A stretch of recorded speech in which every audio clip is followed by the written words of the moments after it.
What I love about Calabarin is the station, the crew that we have here. Our boss is amazing.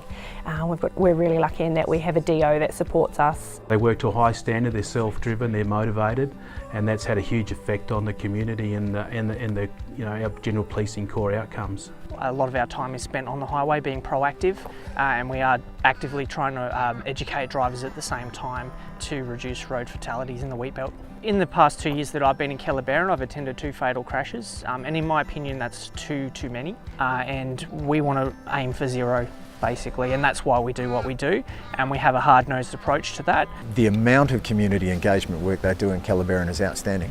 I mean, not just the Noongar Centre, not just the food pantry, but the basketball clinics that they're running and things like that. There's not a kid in that town who doesn't know those officers by name, and that's exceptional. We found out a lot about what is going on through community. They will tell us things and we'll actually action them as well. So, and that kind of reassures them that if they come to us with information, we'll actually act on it and they won't just fall on deaf ears.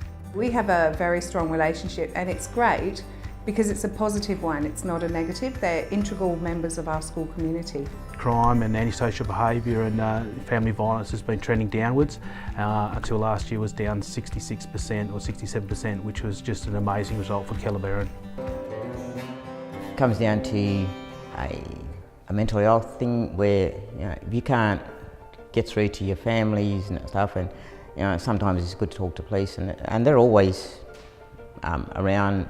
If you give them a call or meet them on the streets or something, and they're always happy to talk to you about things. We run the food pantry, which is an initiative Mel set up with the Calabarin Community Resource Centre, and that runs every Wednesday and feeds those who are down on their luck a bit and need a bit of a hand. Crime reduction, particularly domestic violence, since the food pantry is open, has dropped. We've had no youth offending. I'm very proud of the team. We achieve great results, and that's by working as a unit. We focus on each other's strengths and we work together to make sure that between our strengths we get the job done efficiently and to the best of our ability. We all put everything together and we work like a family, all in the team. As an OIC, couldn't be more proud of the guys I've got on board. It's actually good. A lot of changes. There's been a lot of changes in town. I wouldn't be surprised to see in 5 or 10 years that we've got a number of applications for the police academy from kids that are living in Calabarin.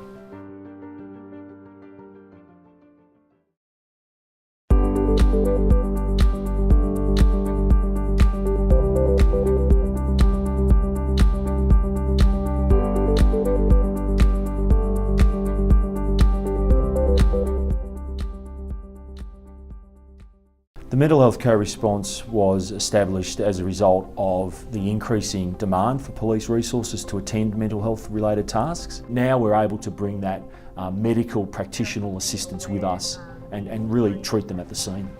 We're plugging people into the full variety of services available and the most appropriate one, and not having to go through a 2-step system where people have to tell their story 14 times. I think the co-response team is a very cohesive team. We've formed very strong bonds with each other. We really respect what each other does. We work very well together. We can have difference of opinions based on our professional backgrounds. We see everything from 8-year-old boys with oppositional disorder to 95-year-old ladies with people in the roof. Lots of drugs and alcohol, lots of people self-medicating with those. I think one of the big benefits of the mental health co-response is wait times in hospitals. I think the co-response waits an average of 40 minutes in a hospital ED versus general duties police probably having to wait 2 hours or more. The fact that people are being treated in their homes, surrounded by their family and friends, is a much better outcome and really does reduce that stigma. It's so nice to be able to know that you can help people in so many different areas and so many other facets of their lives as well, and I think that's what co-response really encapsulates. It's successful in that only about 9% of the people I see go to hospital, so that's a saving to EDs, to hospital beds, to clinicians' times. The work they do is outstanding. It's not easy work. Teams are dealing with people in many cases who are at their lowest and experiencing a crisis. These officers really show that empathy and the understanding that's required, and I'm really proud of them. Some people have got it extremely tough. Sometimes it's self-induced, sometimes it's not. but if we can make someone's day a little bit easier or life a little bit easier, that's a good day for us. Every night I knock off, I feel like I've helped someone. You go home with pride.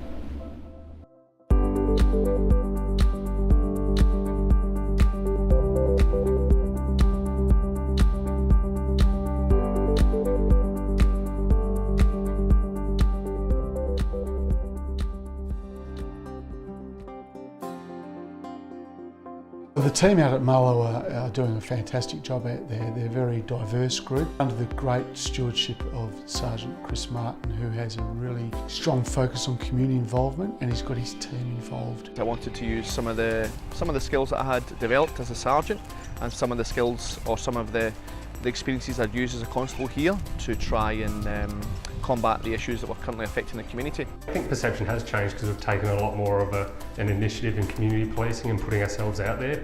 None of the children before really knew who we were, and then we started doing footy programs with the kids, going down to the schools, reading books for them, just ingraining ourselves in their lives, and they get to know us just not as police but as their friends and people in the community as well.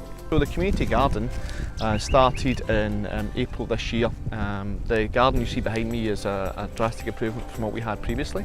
It was, in my opinion, a very successful project. We saw crime generally reduce over that period because a lot of the offenders we had identified were engaged in the project itself. The kids really do look up to them and think, you know, that maybe being a policeman is actually a really cool job rather than something that they probably wouldn't even consider. We've got quite an enhanced social media profile through Twitter and Facebook because it's about really promoting what's good about Mullowa and what's good about our team, and not necessarily the bad things, because we want to make Mullowa a safer place to live and work, and this team certainly do that. Every day they put that blue uniform on and they come to the Mullowa police station. They go above and beyond. The very first time I had something major to do with this police team was when we had an issue out on the farm with one of our workers, and we were afraid for his life and our lives as well. Ever since then I've had a huge respect for them. This cross-collaboration between the police and agencies around town, it's a perfect fit with the 5 officers that we've got in play at the moment. It just works. They're certainly deserving on the aspect of their community engagement that they've done is just phenomenal. It's far beyond anything that we've ever experienced in Mullowa in the 23 years I've been here. I've got no doubt what Chris Martin and his team are doing out there at the moment is just laying the foundations for an even better future.